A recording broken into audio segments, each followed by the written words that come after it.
سلام تخاتلتنا كمي تخونو كموترو لما عنتون حانت تعمت فيلم حزلكم متيلخو إذا فيلم زيقا Society of the Snow تبل كتكون كلا بذا فيلم زيقا أب حق إنيازان تاس تمركسة بشحن شعاتة 270 كلتن أب حانتي ناي أوراغواي ناي راغبي غانتا نوددر ناب تشيلي أبزخدو لأوان بتوم محرد زيفلتو أخرانات زسكعك حادقا يقتمومو اتوم بيوز ترفو سبات كابزبوتا نخوتو زرد كون زحق زوم سب سلاي زي رخبو نسبعان كلتين معالتات زحلفو سقاين العالن تحتن ياترينا كسع مودات حبيركم نخطان حندا تلابخو نابتا فيلم كوستكم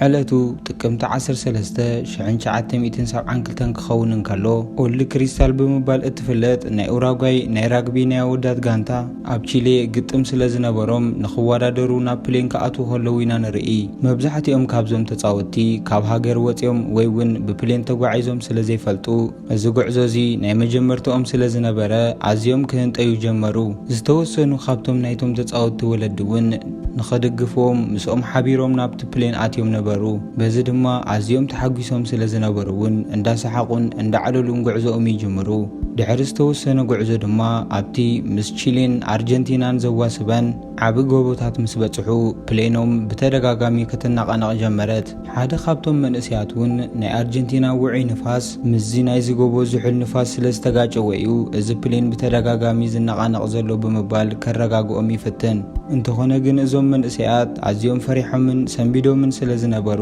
ንዘረብኡ ሸለል ይብልዎ ብዙሕ ከይጸንሐውን እዛ አይሮፕላን ምንቅጥቃጣ እንዳወሰኸ ይኸይድ በዚ ምኽንያቱን እዛ ፕሌን ዝተወሰነ ማይላት ንታሕቲ ክትወርድ ጀመረት እቶም ፓይለቱን ካብ ምዝዋር ንላዕሊ ካለ አማራጺ ስለዘይነበሮም ነዛ አሸጋሪ ኩነታት አየር ክሳዕ ዝሓልፍዎ ተሳፈርቲ መንበሮም አጥቢቆም ክሕዙን አቁሑቶምን ብስነ ስርዓት ንኸኣስርዎ ይነግርዎም በሃንደበቱን ንስተወሰነ ካልኢት ጩራና ፀሐይ ክሪኡ እንኳን ተኻአሉ እንተኾነ ግን እታ ፕሌን ብዙሕ ከይረሓቐት ምስ ሓደ ዓቢ ጎቦ ተጋጭያ ኣብ ክልተ ተሰባበር በዚ ምኽንያቱን እቲ ፍርቂ ናይታ ፕሌን ማለት እውን እቲ ዳሕረዋይ ክፋላ በቲ ብርቱዕ ንፋስ ይውሰድ እቲ ዝተረፈ ናይ ቅድሚታ ክፋል ድማ ብፍጥነት ይጓዓዝ ስለዝነበረ ምስ ሓደ ዓቢ በረት ተጋጭያ ጠጠው ትብል በዚ ምኽንያት ድማ ብዙሓት ወለድን ተፃወትን ሂወቶም ክሓልፍ ክኢሉሎ ካብቲ ሓደጋ ዝተረፉ ዝተወሰኑ መንእሰያት ድማ ነንሕድሕዶም ክደጋገፉን ክተሓጋገዙን ጀመሩ በዚ ምኽንያት ድማ ገሊኦም ነቶም ዝተሰበሩን ዝቆሰሉን ከጸናንዕዎምን ክሕግዝዎምን ከለዉ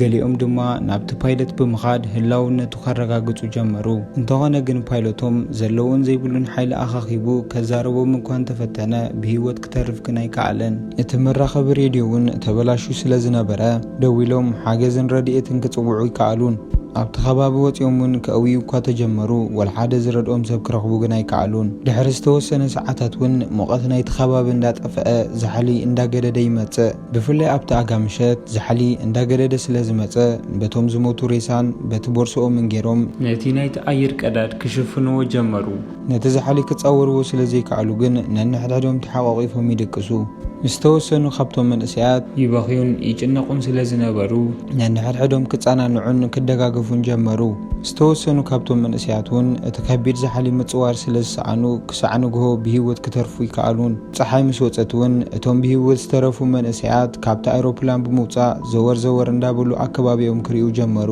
እንተኾነ ግን ኣብዚ ከባቢ ጎቦታትን በረድን ጥራይ ስለዝነበረ ወልሓንቲ ነገር ክሪኡ ኣይከኣሉን ሽዑ ድማ እዞም መንእሰያት ተኣኪቦም ካብዚ ቦታ ብሂወት ክትርፉ እንድሕር ዳኣ ደልዮም ሓቢርናን ተሓጋጊዝናን ክንሰርሕ ኣለና ብምባል ክመኻኸሩ ጀመሩ ሽዑ ድማ ናብታ ፕሌን ብምእታው ነቲ መናብር ኣልዒሎም ምሸት ክድቅሱ ከለዉ ንኹሎም ከም ዝኣክል ገይሮም ከተዓራሪዎ ጀመሩ ገሊኦም ድማ ነቶም ብሰንኪ ዛሕሊ ተጎዲኦምን ቆሲሎምን ዝነበሩ ሰባት ካብቲ ፕሌን ብምውፃእ ናይ ፀሓይ ብርሃን ከም ዝረኽቡ ይገብርዎም ምግብን ማይን እንዳሃቡውን ክረድእዎም ጀመሩ ኣብቲ ውሽጢ ኤርፕሌን ዝነበረ ሻንጣታት እውን ምናልባት ምግቢ እንተሃለዎ ብምባል ንኹሉ ክፍትሽዎ ጀመሩ ዝረኸብዎ ዘበለ ኣቑሑት እውን ይጠቕመና እዩ ብምባል ንኹሉ ክእክብዎ ጀመሩ ነቶም ዝሞቱ ሰባት እውን ካብቲ ፕሌን የውፅዎም እሞ ምናልባት ሓገዝ ተረኸብና ሒዝናዮም ክንከይድ ኢና ብምባል ንኸይምሽምሹ ኣብቲ በረድ ይእክብዎም ኣብዛ ውሽጢ ፕሌን ካብ ዝነበሩ ሰባት እውን ገና ካብ ቀዳማይ መዓልቲ 11 ሰባት ክሞቱ ክኢሎም ኣለዉ ቁሩብ ምስ ኣዕረፉ እውን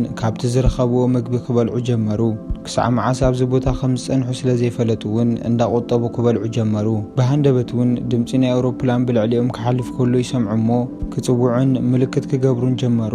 እንተኾነ ግን ወላ ሓደ ዝረኣዮም ሰብ ኣይነበረን። ምስ መሰየ እውን ኣብቲ ውሽጢ ፕሌን መደቀሲኦም ከዳልዉ ጀመሩ።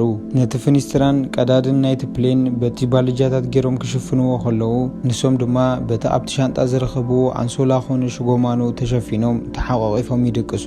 ንፅባሒቱ ንግህ እውን እዛ ፕሌን ካብ ዝወደቐትላ መዓልቲ ጀሚራ ክሳብዛ ሳልሳይ መዓልቲ ሃለዋቱ ኣጥፊኡ ዝነበረ ናንዶ ሃለዋቱ ኣብ ዝፈለጠሉ እዋን ሰንቢዱ ስለ ዝነበረ እንታይ ከም ዘጋጠመ ክሓቶም ጀመረ። ንሶም እውን እቲ ዘጋጠመ ሓደጋ ይነግርዎ እሞ ከተባብዕዎን ከፀናንዕዎን ጀመሩ። ኣዝዩ ቆሲሉን ተዳኺሙን ዝነበረ ናንዶ ድማ ናብታ ሓይሊ ሲኢና ተዳኺማ ደቂሳ ዝነበረት ሓፍቱ ፍሑኽ እንዳበለ ይኸይድ። ሽዑ ድማ ብዛዕባ ኣዲኦም ይሓታ እሞ ንሳ እውን ኣዲኦም ከም ዝመተት ትነግሮ። በዚ ምክንያት እውን ካብ ኡራጓይ ክብገሱ ከለዉ ዘፋነዎም ኣቦኡ ክዝከሮ ጀመረ። ሽዑ ድማ ነቲ ስብርባር ናይታ ፕሌን ተጠቂሞም ነቲ በረድ በቲ ፀሓይ እንዳምከኹ ማይ ክሰትዩ ጀመሩ። ምናልባት ፕሌን ተመፀ እውን ንኽሕግዞምን ንኽርእይዎምን በቲ ባልጃታት ተጠቂሞም ኣብቲ በረድ ምልክት ይፅሕፉ። ብሃንደበት ሕጂ እውን ናይ ፕሌን ድምፂ ይሰምዑ እሞ ንኽርእይዎም ክፅውዕዎምን ምልክት ክገብሩሎምን ጀመሩ። ነቲ ሓፂን ተጠቂሞም ነፀብራቕ ምስ ገበሩ እውን ሪኦሙና ይኾኑ እዮም ብምባል ተስፋ እኳ እንተገበሩ እዞም ሰባት ግን ክርእይዎም ኣይከኣሉን። ንፅባሒቱ እውን ሕጂ እውን እዛ ፕሌን ትመፅእ እሞ እንተኾነ ግን ወላ እኳ ምልክት ተገበሩ ክርእይዎም ግን ኣይከኣሉን። በዚ ምክንያት ድማ ምናልባት ኣብ ካልእ ቦታ ይደልዩና ይህሉ ብምባል ክጠራጠሩ ጀመሩ። ተኣኪቦም እውን ብሂወት ንኽፀንሑ እንታይ ክገብሩ ከም ዘለዎም ነንሕድሕዶም ክመኻኸሩ ጀመሩ። ሽዑ ድማ ሓደ ካብኣቶም ኣብቲ ጭራ ናይታ ፕሌን ባትሪ ከም ዝነበረ ይዝክር። በዚ ምክንያት እውን 4 ካብቶም መንእሰያት ጭራ ናይዛ ፕሌን ንምርካብ ከይዶም ክደልዩ ጀመሩ። ድሕሪ ነዊሕ ጉዕዞ እውን እቲ ሓደጋ ዘጋጠመሉ ቦታ ብበረድ ተሸፊኑ ስለ ዝነበረ ክረኽብዎ ይከኣሉን። በዚ ምክንያት ድማ እታ ሂወት ኣድሕን ፕሌን ክትሪኦም ከም ዘይከኣለት ክርድኡ ክኢሎም ኣለዉ። ብሃንደበት እውን በረድ ካብቲ ጎቦ እንዳፈረሰ ክፀድፍ ይርዩ። በዚ ምክንያት እውን እታ ስባር ፕሌን ዘለዎ ቦታ ከይረኸቡ ናብ ብፆቶም ይመለሱ። ክሳብ ሕጂ ዝረድኦም ሰብ ከይረኸቡ እውን መዓልታትን ሰሙናትን ይሓልፉ። በዚ ምክንያት እውን ሒዞሞ ዝነበረ መግቢ ይውዳእ። ኣብዚ ከባቢ እንስሳ ኮነ ኣግራብ ስለዘየለውን ማዕሪሮም ክበልዑ ኸማና ይከኣሉን። ሓደ ካብኣቶም እውን ኣብ እምኒ ዝበቆለ ቆፅሊ ይረክብ እሞ እዚ ቆፅሊ ኣዝዩ መሪር ስለ ዝነበረ ግን ክበልዑ ይከኣለን። ሽዑ ድማ ናንዶ ኣድላይ እንድሕር ደኣ ኮይኑ ናይ ሰብ ስጋ እውን ክበልዕ ከም ዝኽእል ይነግሮም። በዚ ምክንያት ድማ እዞም መንእሰያት እዞም ኣብ ውሽጢ ፕሌን ዘለዉ ሬሳ ንብልዓዮም ኣይንብልዓዮም ብምባል ነንሕድሕዶም ክከራኸሩ ጀመሩ። ፍርቆም በዚ ሓሳብ ኣዝዮም ክስንብዱ ከለዉ ገሊኦም ድማ ናብ ቤት ማእሰርቲ ንኸይኣትዉ ይፈርሑ። በዚ ምክንያት እውን ነንሕድሕዶም ክሰማምዑ ይከኣሉን። መዓልታትን ሰሙናትን ምስ ሓለፈ እውን ጥሜቶም ካብ መጠን ላዕሊ ስለ ዝነበረ ክቆፃፀርዎ እውን ስለ ዘይከኣሉ ዝረኸብዎ ዘበለ ከም በዓል ላቺ፣ ጫማ፣ ሽጋራ እውን ከይተረፈ ክበልዑ ጀመሩ። በዚ ምክንያት እውን ሽንቶም ናብ ፀሊም ክቕየር ክኢሉ ኣሎ። ኣብ ሻምናይ መዓልቲ ድማ ሓፍቲ ናንዶ ብኽቱር ጥሜትን ዛሕልን ክትቆፃፀሩ ስለ ዘይከኣለት ንሳ እውን ትመውት። ኮኮ እውን ዘጋጠሙ ዘበለ ኩሉ በብሓደ ንወለዱ ደብዳቤ ይፅሕፈሎም። እዚ ወቕቲ ዛሕሊ ኣዝዩ እንዳገደደ ዝመፀሉ እዋን ስለ ዝነበረ እውን እዞም መንእሰያት ኣብ ውሽጢ ፕሌን ብምዃን ግዚኦም ክሕልፉ ጀመሩ። ኣብ መበል 21 መዓልቶም ድማ ዝተወሰኑ ካብዞም መንእሰያት በዚ ነገር እዚ ኣዝዮም ተሰላችዮም ስለ ዝነበሩ ክባሳጨውን ክሓርቁን ጀመሩ። በዚ ምክንያት እውን እቲ ናይ ሬሳ ስጋ ምብላዕ ዝብል ሓሳብ ከም ብሓድሽ የልዕልዎ እሞ ነንሕድሕዶም ስለ ዝተሰማምዑ ከይዶም ካብቲ ስጋ ናይቲ ሬሳ ክበልዑ ጀመሩ። እቶም ኣብ ውሽጢ ፕሌን ዝነበሩ ሰባት ድማ ነዚ ምስ ረኣዩ ሓሳቦም ብምቕያር ከይዶም ምስኦም ብሓንሳብ ክበልዑ ጀመሩ። 5 ካብኣቶም ጥራይ ኣይንበልዕን ኢና ብምባል ንበይኖም ኣብቲ ፕሌን ይተርፉ። ሽዑ ድማ እዞም መንእሰያት እዞም ስጋ ዘይበልዑ ሰባት ንኸይርእይዎም ብምባል ነቲ ስጋ ንበይኑ ፈልዮም ካቐምጥዎ ጀመሩ። ቀትሪ እውን ንኸውዕየሎም ብምባል ኣብቲ ፀሓይ ይገብርዎ። ብሃንደበት እውን ሓደ ካብኣቶም ኣብቲ ውሽጢ በረድ ዝተቐበረ ባልጃ ይረክብ። ኣውፂኦም ኣብ ዝፍትሽሉ እዋን ድማ ሬድዮ ስለ ዝረኸቡ ኣዝዮም ክሕጎሱ ጀመሩ። ንእሽተይ ኣንቴና መሳሊ ብምስራሕ እውን ነታ ሬድዮ ይውልዕዋ። ዜና ኣብ ዝሰምዑሉ እዋን ግን ሓደ ዘይሓሰብዎ ነገር ይሰምዑ።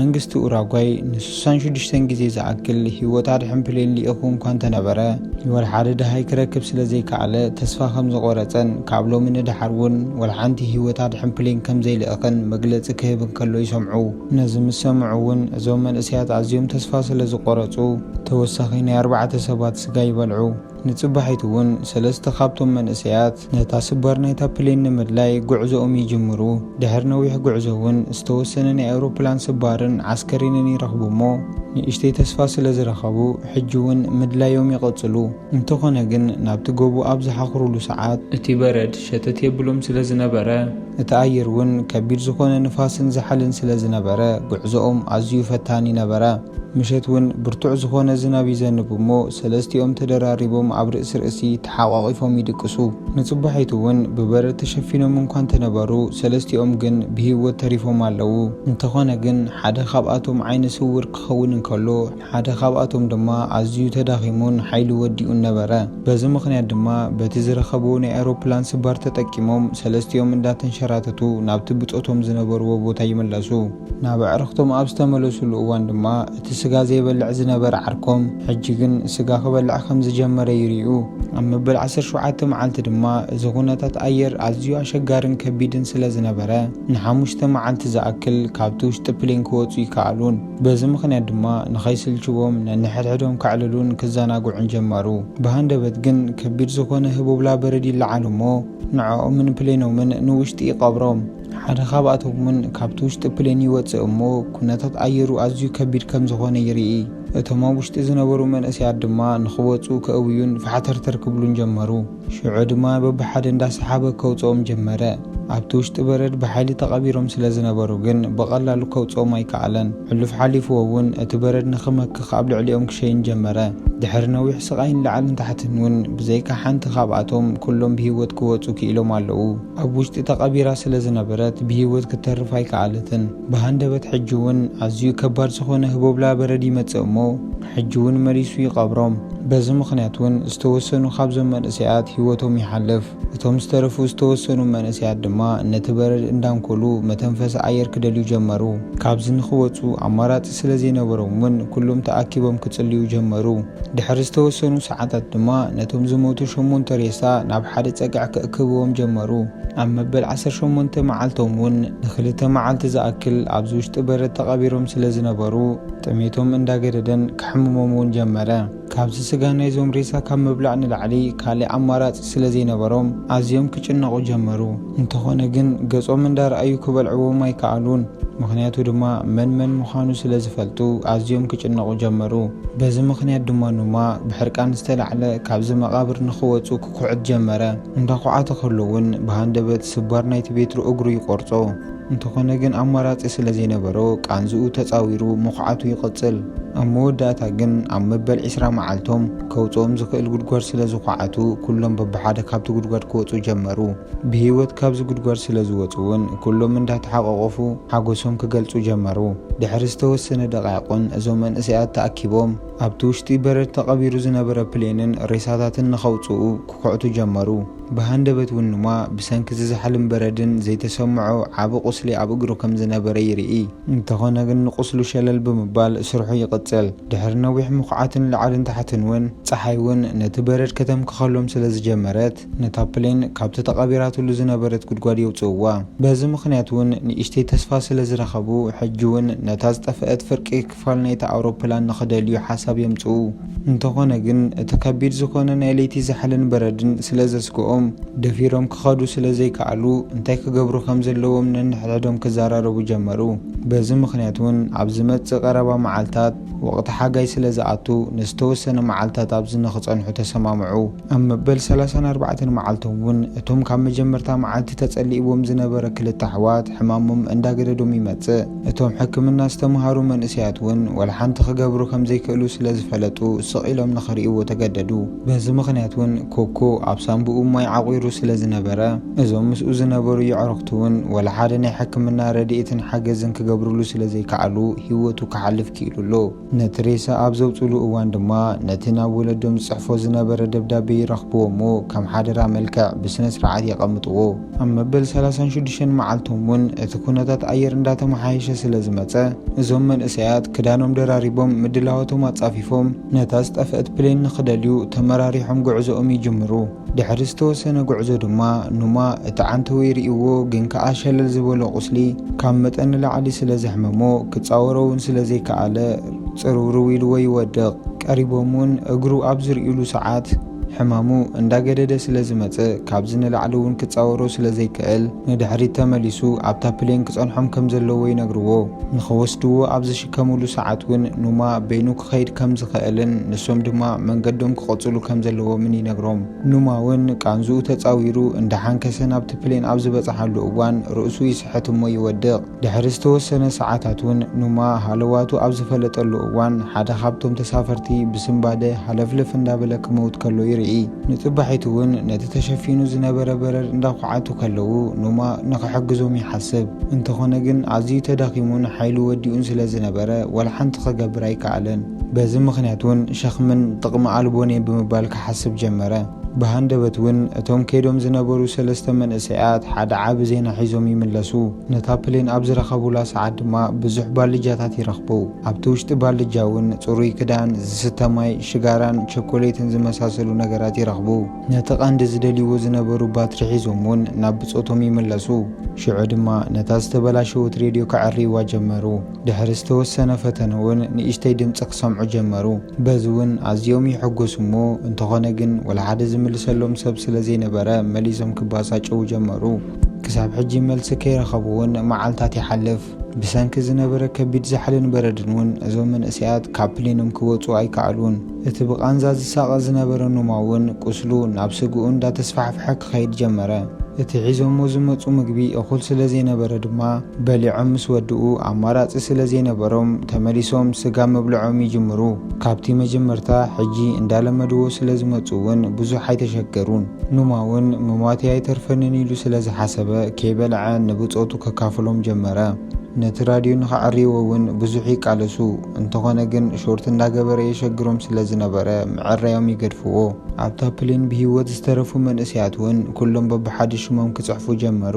ንብረት ንኽደልዩ ናብታ ስባር ፕሌን ናብ ዝኸዱሉ እዋን ድማ ማይ ዘይሕልፍ ቴንዳ መሳሊ ጨርቂ ይረኽቡ እሞ ሒዞሞ ይመፁ እሞ ምሸት ኣብ ዝድቅሱሉ እዋን ካብ በረድ ንኽከላኸለሎም ብምባል ክሰፊዎ ጀመሩ።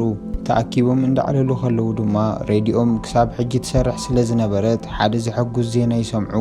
እዚ ሓደጋ ካብ ዝፍጸም 58 መዓልቲ እኳ ተቑፀረ ኣየር ሂወት ኣድሕን ተመሊሱ ክደልዮም ከም ዝኾነ መግለፂ ይሰምዑ። በዚ እውን ኣዝዮም ይሕጎሱ እሞ እዛ ፕሌን ክትመጽእ ኸላ ከመይ ኢሎም ከም ዝረኣዩ ፕላን ንኸውፅኡ ክዘራረቡ ጀመሩ።